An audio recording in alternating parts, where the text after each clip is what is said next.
Hello guys, நீங்கள் vitamin C காண்டி orange எடுக்கிறீங்களா? அப்போனா அதுக்கு பதிலாக நீங்கள் ஆம்லா எடுக்கலாம்.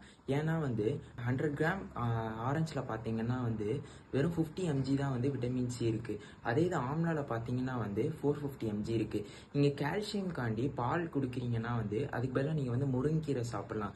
ஏன்னா பாலில் பார்த்தீங்கன்னா வெறும் 120 mg தான் கால்சியம் இருக்குது. அதே முருங்கைக்கீரையில் பார்த்தீங்கன்னா 440 mg இருக்குது.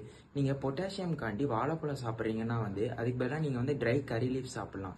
ஏன்னா வாழைப்பழத்தில் பார்த்தீங்கன்னா வெறும் 350 mg தான் பொட்டாசியம் இருக்குது. அதே இது ட்ரை கறி லீஃபில் பார்த்தீங்கன்னா 550 mg இருக்குது. நீங்கள் அயன் காண்டி ஸ்பினாச் சாப்பிட்றீங்கன்னா அதுக்கு பதிலாக நீங்கள் எள்ளு சாப்பிட்லாம். ஏன்னா ஸ்பினாச்சில் பார்த்தீங்கன்னா வெறும் 3 mg தான் அயன் இருக்குது. அதே நீங்கள் எள்ளில் பார்த்தீங்கன்னா 15 mg இருக்குது. நீங்கள் மெக்னீஷியம் காண்டி பாதாம் சாப்பிட்றீங்கன்னா அதுக்கு பதிலாக நீங்கள் பம்கின் சீட் சாப்பிட்லாம். ஏன்னா ஆல்மண்டில் பார்த்தீங்கன்னா வெறும் 250 mg தான் மெக்னீஷியம் இருக்குது.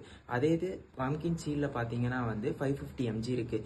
நீங்கள் வாங்குகிற பொருளை அமௌண்ட் பார்க்காம அதோட நியூட்ரிஷன் கண்டென்ட் பார்த்து வாங்கினீங்கன்னா நீங்களும் ஹெல்த்தியாக இருக்கலாம். இந்த மாதிரி ஃபர்தர் ஹெல்த் டிப்ஸ்க்கே மறக்காமல் சப்ஸ்கிரைப் பண்ணிக்கோங்க.